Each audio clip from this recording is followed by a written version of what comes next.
With profound humble gratitude and love to all venerated enlightened masters, we bow to the Almighty in soulful gratefulness for gifting us with their holy blessed presence. May all beings be awakened by their divine grace. Part 2 of 4.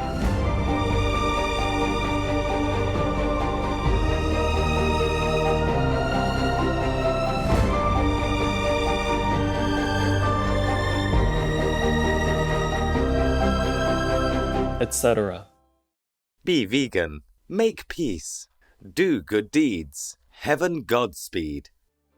Our programs offer many languages. Please visit suprememastertv.com/schedule.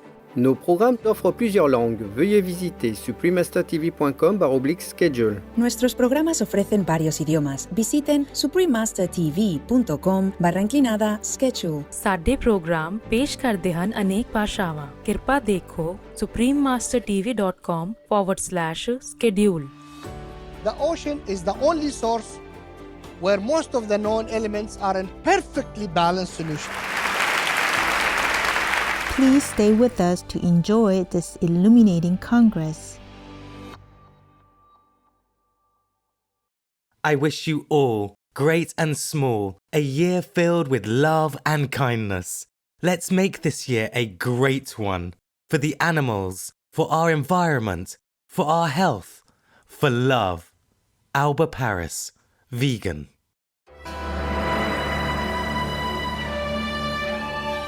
Today's program will be presented in English with subtitles in Arabic, Alexis, also known as Vietnamese, Chinese, English, French, German, Hindi, Hungarian, Indonesian, Korean, Mongolian, Persian, Portuguese, Russian, Spanish, Thai, and Ukrainian or uranium. Welcome, generous viewers. I am Chao Xin. The innovative Singaporeans appreciate your kindness for all beings, especially by your love in action through the benevolent vegan lifestyle. May everyone awaken to the benefits of this peaceful lifestyle. Singapore is a sovereign island city-state located at the southern tip of Malay Peninsula in Southeast Asia. This modern metropolis is a prosperous center of finance, technology, trade, and tourism. The Port of Singapore is among the world's busiest harbors, and its international airport has won several awards. Singapore is also known for its lush greenery. Plants adorn the tops and sides of many buildings, and Singapore's Gardens by the Bay offers a wondrous experience of a cornucopia of plants from around the world. An indoor glass conservatory houses trees and plants from 5 continents, while an outdoor set of steel super trees act as both vertical gardens and eco-structures. Besides generating solar power and collecting rainwater, they offer a luminous arrangement of colors at night.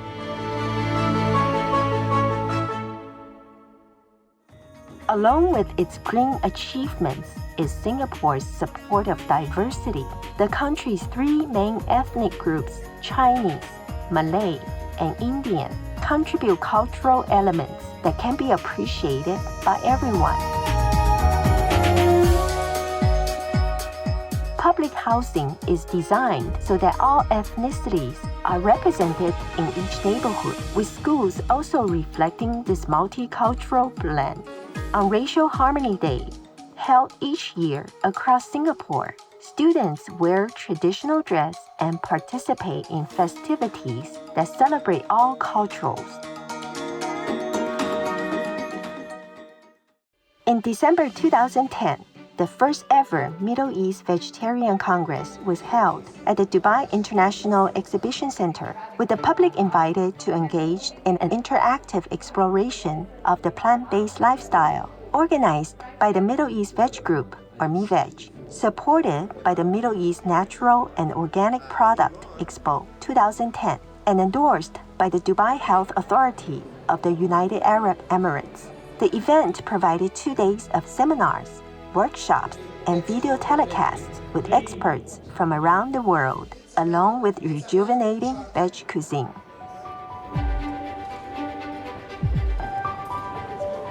In addition, Supreme Master Ching Hai, vegan, was specially invited to speak via live video link on being a vegan, an environmentally sustainable food choice, followed by a question and answer session with attendees and the launch of the Arabic edition of the international best-selling book, The Birds in My Life, which was already sold out pre-launch. The Birds in My Life was printed by United Printing and Publishing, a subsidiary of Abu Dhabi Media Company, or ADMC, owned by the government of Abu Dhabi.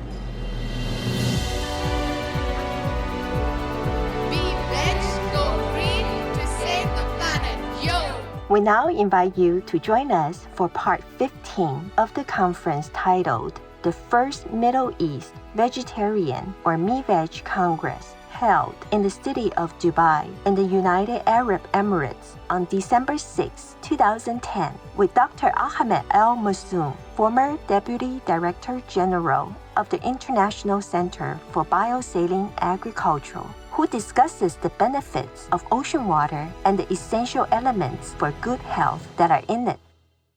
All right, the next topic is also going to be very interesting because all our life we thought that nothing can grow in salt water except, those particular vegetations that you see close to water. So we'll be inviting Dr. Ahmed Al Massoum and a little bit of information about him. Dr. Al Massoum, a citizen of the UAE, has 30 years experience in agriculture as a researcher and educator. He served as chairman of the Plant Protection Department of the Ministry of Agriculture and as associate professor of the College of Food and Agriculture in UAE. Dr. Massoum also obtained his PhD in horticulture from the University of Arizona. He was a postdoctoral fellow at both Texas A&M University and Ohio State University.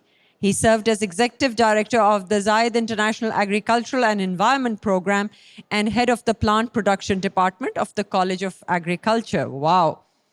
He participated as a member of the team of experts for FAO and ICARDA on various assignments and has contributed to the establishment of several research centers within the UAEU.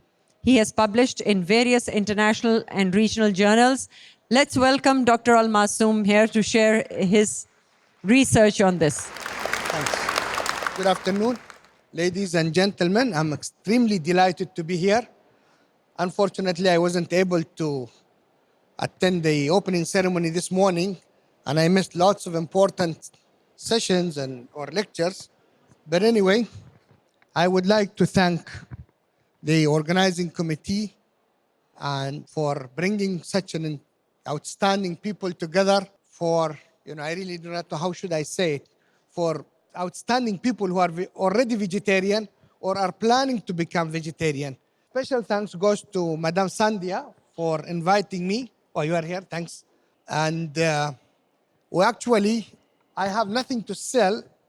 I have nothing to market. But we actually group of scientists who work at International Center for Biosaline Agriculture and also outstanding center available in this part of the world, established by Islamic Development Bank in Jeddah, but currently it is financially supported by the UAE government. This center actually deals in salinity, salt and salinity.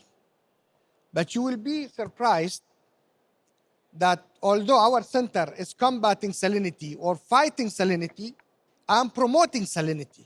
And I tell you why. The title of my lecture is Importance of Saline Water for High Value Commodities Production. And you guys have talked a lot about vegetables and things like that. But the vegetables that we consume are not high value vegetables, or we call them commodities or crops. So my talk will be a little bit information about saline water, what is it, and the high value crops, HVC, essential elements, the role of elements in life process, benefits of saline water for crops. there are two terminologies that we should have we should know before we go ahead. Number one, saline water. Number two, high-value crops. Maybe some of you hears it for the first time. Now, saline water, actually, there are so many types of saline water, and actually I don't want to go over all of these things because I only have half an hour and I have lots of things to say. This lecture is usually used for over 50 minutes or 1 hour, but I have to cut it off to half of the time. So brine water, water which is saturated or nearly saturated with salt, brackish water, seawater, I don't want to explain every terminology, but of course seawater, water from a sea or ocean, which we will focus on this actually part, and saline water, sometimes in medicine, a solution of sodium chloride in sterile water. Now, what is high-value crops? This is very important for the vegetarian people here who consume lots of vegetables. The high-value crops are the crops that are, number one, have better nutrition, number two, better income. For the time being, we don't want to talk about income, but we have to talk about better nutrition. And of course, some of them are non-traditional, unlike, tomatoes or cucumbers or things like that. Now, what is the role of elements in life process? More than 30 elements have a key function in helping human, plants, and animals live and be healthy. This is very, very important.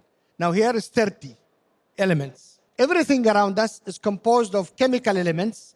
Elements are the basic building blocks of our lives. It's very basic things that all of us know about. Elements combine with one another in different proportions to form everything from the air that we breathe to the wood that we use to build our homes or to our own bodies. Now, I don't want to read all of these things. Where are the source of these elements? There are two sources. Let us talk about this one. The most important source of these elements for our human body is the greatest source is from the food that we eat. So that's why people say you have to eat this food because it contains this element. You have to eat this one because it contains this, for instance, vitamins or whatever. Now, but frankly saying, everybody in this room, I can say, is suffering from something. Why? Due to the fact that he is lacking one or two or one of the elements or two, or more than that. That's why we usually go for food supplements. You go to a doctor or you go to someone, they give you food supplement for calcium, potassium, whatever, magnesium, this vitamin, another vitamin, this organic, and all of these things. So, as I told you, addressing the issue of chronic mineral depletion and deficiencies, ocean water or seawater, we usually use it ocean because it's bigger, is the best source, is a completely proportioned and balanced by nature. Allah created like this, with naturally small molecular structure and 100% ionic. Very easy for absorption. Both essential factors for easy absorption. Naturally, ocean water contains over 90 elements. Over 90 elements. Actually, there are 95 or 96. It varies, and I'll show you the list of elements available in ocean water. What is the definition of essential element? I said essential element, not just an element. An element that is required for completion of the life cycle of the plant or animal, or any even human being, must not be replaced by another element. In other words, if you have calcium deficiency, you cannot replace it by potassium or whatever, any other element. That's the most important thing. That's the terminology for essential. Essential means that particular element has to be available.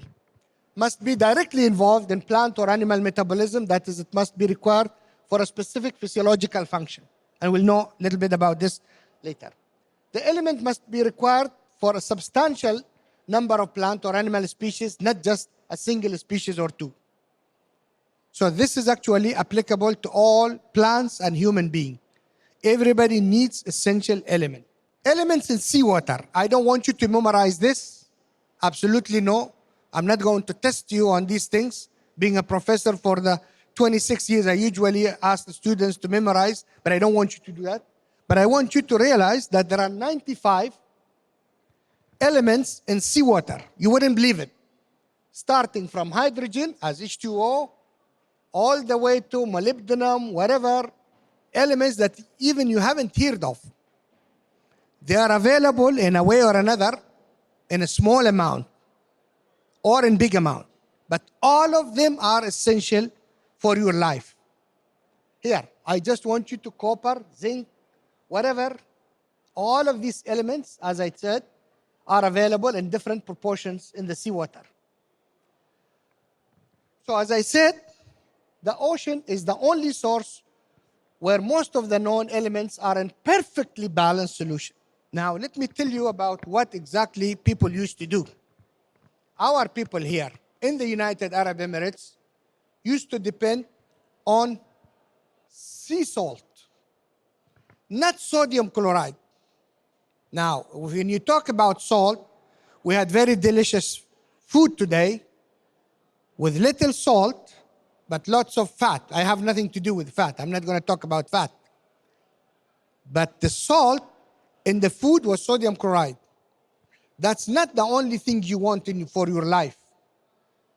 And as I said, all these elements should come from plants. I don't want to go over all of these things in details. When we grow our plants, we only apply 16 elements to the plants. So plants only pick up 16 elements, which makes your food what? Unhealthy. Because those are the only sources of nutrients available for the plants. But you need 95, over 90 elements in a way or another. What you would do, simply go to pharmacy or whatever and get some supplements. We call some of them essential elements for plants: nitrogen, hydrogen, oxygen, carbon, and then it calls nitrogen, phosphorus, potassium, calcium, magnesium, sulfur, and then we call it micronutrients: boron, copper, iron, chloride, magnesium. This is the best, I think, grower can apply only these 16 elements. So these are the only elements available in your food. I mean your vegetables. Even though science has yet to prove essential to good health all the elements of the periodic table. Yeah, of course. We cannot, of course, get all elements of the periodic table, but actually most of the elements are available in seawater. Seawater is more enriched compared to fresh water. We have to talk about fresh water. Talk about Dubai and the whole Gulf area. What we do, what type of water we drink? Desalinated water, which is done either through evaporation or through reverse osmosis. And as you all know, reverse osmosis leaves 60% of the salt behind, and only little salt goes back to the thing. And then they have to reconstitute it. Put some other chemicals, I said, to make it at least, good or favorable for drinking. And other water, underground water, is also not complete because it depends on the aquifer, what type of rock is surrounding that particular aquifer.